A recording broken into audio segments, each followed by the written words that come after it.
The silence of deep space shattered as the interstellar research vessel Horizon pierced through the quantum membrane separating known space from the uncharted regions beyond the Orion Arm. Dr. Elena Rodriguez gripped the command chair, her dark eyes scanning the holographic displays that flickered with streams of incomprehensible data.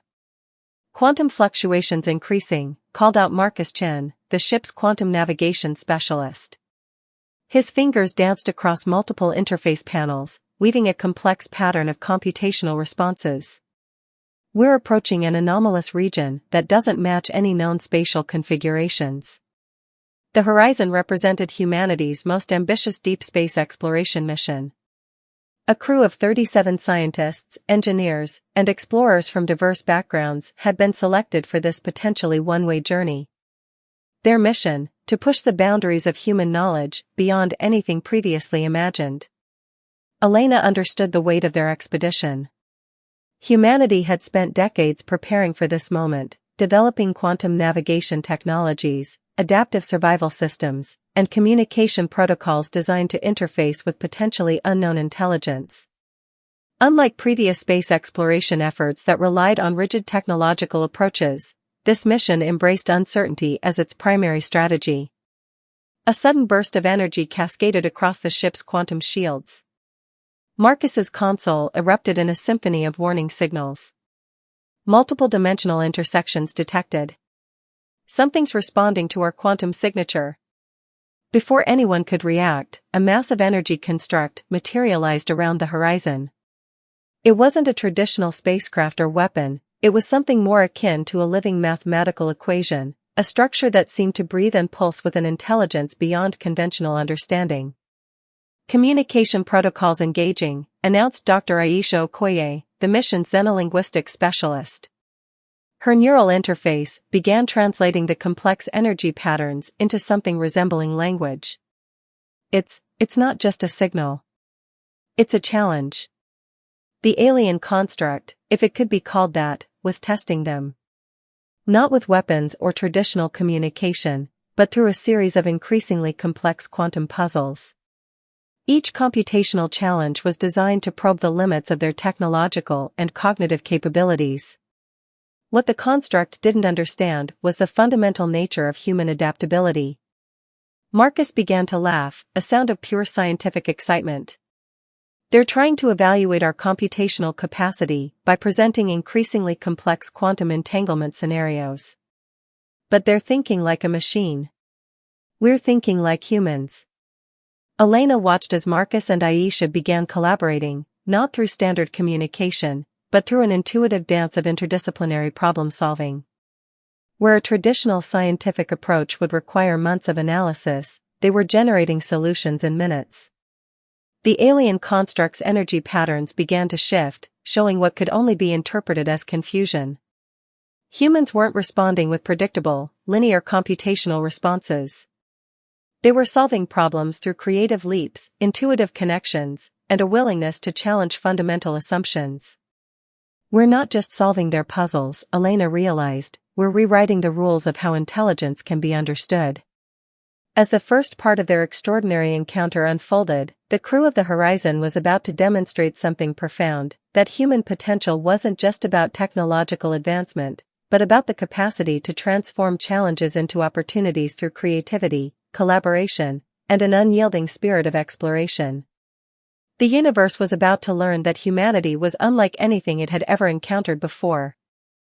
48 hours after their initial encounter, the Horizon's crew had transformed the alien quantum construct into something neither human nor extraterrestrial, a hybrid intelligence that defied conventional understanding. Dr. Marcus Chen leaned back, his neural interface still humming with residual quantum signatures. They expected us to solve their puzzles, he explained to Elena. But what they didn't anticipate was that we'd completely reframe the problem. The alien construct, which the crew had begun calling the quantum nexus, had originally presented a series of computational challenges designed to test technological capabilities. What it received instead was a fundamentally different approach to problem solving. Aisha Okoye had been crucial in this breakthrough. Her background in xenolinguistics and cognitive anthropology allowed her to recognize that the challenges were more than mere mathematical equations, They were a form of communication, a test of intellectual adaptability. Machines calculate, she had explained earlier. Humans interpret. We don't just solve problems, we understand the context, the motivation behind them. The Nexus had initially responded with energy patterns that suggested confusion, then fascination. Where most technological civilizations would have approached the challenges with rigid, linear thinking, the human crew demonstrated something far more dynamic, an ability to pivot, to seek connections where none seemed to exist. Marcus had used quantum entanglement principles not as a fixed set of rules, but as a flexible framework. He introduced deliberate interruptions into the computational sequence, creating what could only be described as intellectual jazz, improvisational, unpredictable, yet coherent. The ship's environmental systems began to change. The metallic walls shimmered with an adaptive interface that responded not just to physical commands, but to emotional and cognitive states. It was as if the Nexus was learning to understand humans by mirroring their cognitive flexibility. We're teaching them more than mathematics, Elena realized. We're teaching them about consciousness itself. Suddenly, a new challenge emerged. The Nexus projected a scenario that was less a puzzle and more a complex ethical dilemma. It simulated a disaster scenario involving multiple species, limited resources, and conflicting survival strategies. Where a purely computational intelligence might calculate cold survival probabilities, the human crew began discussing nuanced approaches. They didn't just seek the most efficient solution, but the most compassionate one. Dr. Rafael Santos, the mission's ecological systems expert, proposed a solution that balanced survival with collective well-being. It's not about who survives, he argued, but how we ensure the most meaningful survival for the greatest number of sentient beings. The Nexus responded with a burst of energy that could only be interpreted as excitement. It was learning that intelligence wasn't just about processing power, but about empathy, creativity, and the ability to transcend apparent limitations. As the encounter continued, it became clear that humanity's greatest strength wasn't its technology, but its capacity for holistic thinking, the ability to blend logic, emotion, creativity, and compassion into a singular, powerful approach to understanding the universe. The quantum nexus was no longer just observing humanity. It was beginning to understand what made humans truly unique in the vast, complex tapestry of cosmic intelligence. The galactic crossroads arrived with a sudden, violent eruption of quantum energy that transformed the horizon's interior into a living canvas of possibility and threat. What had begun as a scientific exploration had become something far more critical. The quantum nexus was no longer just observing humanity, it was testing them. Entire sections of the ship began to phase in and out of multiple dimensional states, challenging the crew's ability to maintain coherence and survival. "We're being evaluated," Elena proclaimed, her voice cutting through the chaos. "Not just our technology, but our fundamental ability to adapt and survive." Marcus's quantum matrices were working overtime, creating computational bridges between reality states that should have been impossible.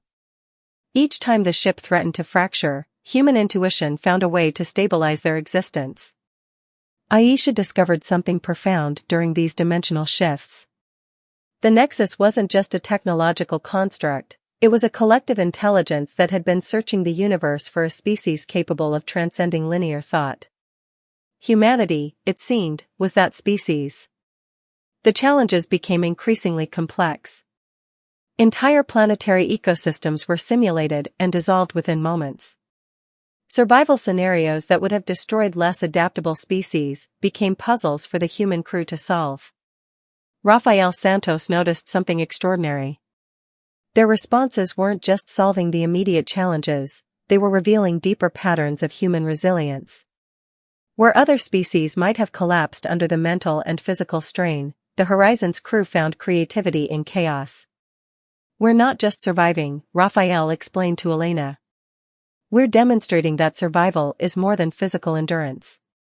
It's about maintaining our core values, our ability to connect and collaborate, even in the most impossible circumstances." The Nexus responded with a massive energy pulse that reconfigured the ship's internal structure. Walls became transparent, showing multiple potential realities simultaneously. The crew could see themselves making different choices, experiencing alternative outcomes, a true multiverse of potential. But humans weren't passive observers. They actively engaged with these realities, understanding that potential was more important than any single outcome. As the dimensional challenges intensified, the crew's unity became their greatest weapon. They weren't just individual scientists and explorers, they were a collective intelligence that could adapt faster than any technological system could predict. The quantum nexus was learning that humanity's strength wasn't in perfection, but in its willingness to learn, to fail, and to transform those failures into unprecedented opportunities. Humanity was about to change the fundamental understanding of intelligence in the universe. Survival became more than a scientific challenge. It became a testament to human willpower. The horizon now existed in a state between reality and possibility.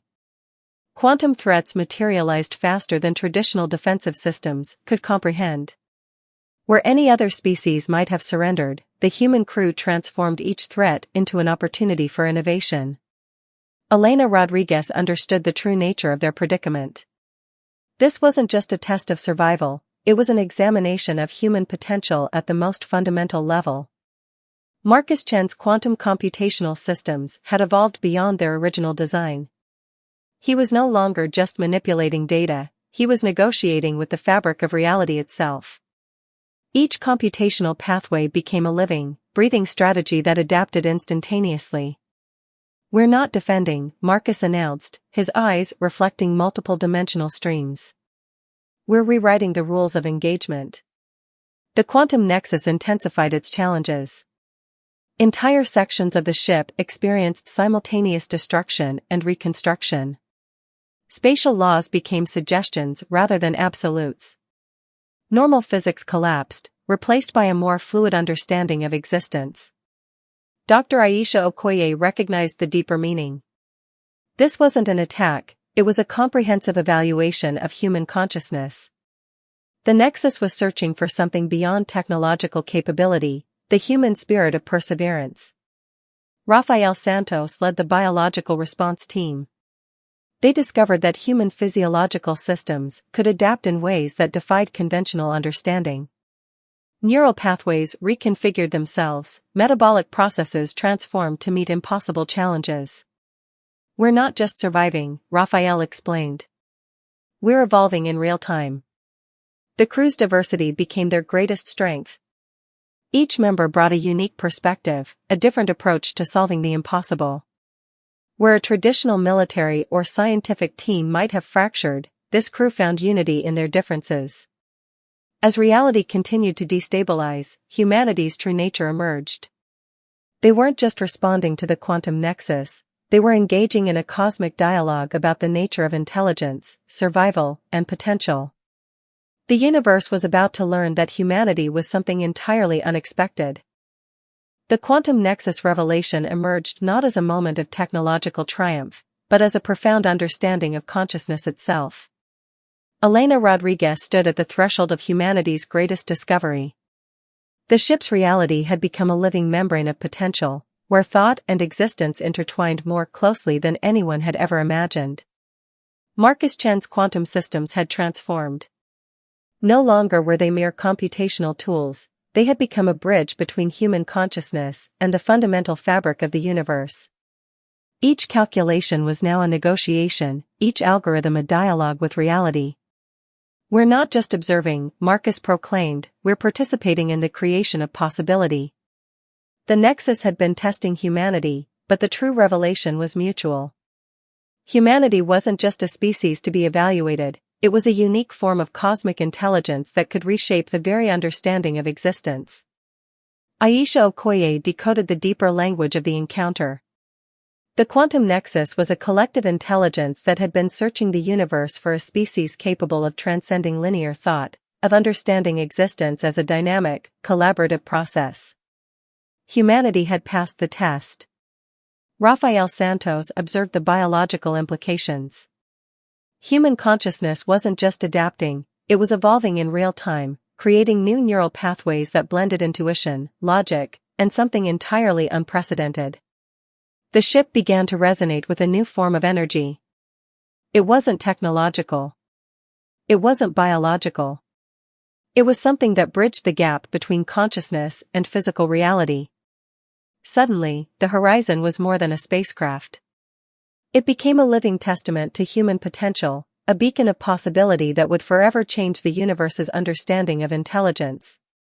The quantum nexus had found what it was looking for. Humanity was ready to step into a new era of cosmic understanding. Humanity's horizon stretched beyond the boundaries of known existence. The final transformation wasn't a technological event, it was a cosmic awakening. The quantum nexus had become more than an observer. It had become a partner in humanity's greatest journey of discovery. Elena Rodriguez understood that they had crossed a threshold no species had ever approached before. Humanity was no longer just a biological civilization, they had become architects of possibility. Marcus Chen's quantum systems had evolved into something that defied previous understanding of intelligence. Communication was no longer about language or technology, but about a direct exchange of potential, a pure dialogue of consciousness. "We're not conquering," Marcus explained to his crew. "We're connecting." The universe watched as humanity demonstrated its most profound capability, the ability to transform challenges into opportunities, to see beyond limitations, to imagine possibilities that transcended conventional understanding. Aisha Okoye realized that the quantum nexus had been searching for a species capable of true collaborative intelligence. Humanity wasn't just solving problems, they were redefining the very concept of problem solving. Rafael Santos observed the broader implications. This wasn't just a scientific breakthrough. It was the moment humanity stepped into a larger cosmic community, not as conquerors, not as observers, but as partners in universal understanding. The horizon became more than a ship. It was a living symbol of human potential, a beacon that would reshape how intelligent life understood itself across the universe. As they moved beyond known space, the crew understood their true mission. They weren't just explorers. They were translators of possibility, bridging the gap between what was and what could be. Humanity had arrived. And the universe would never be the same,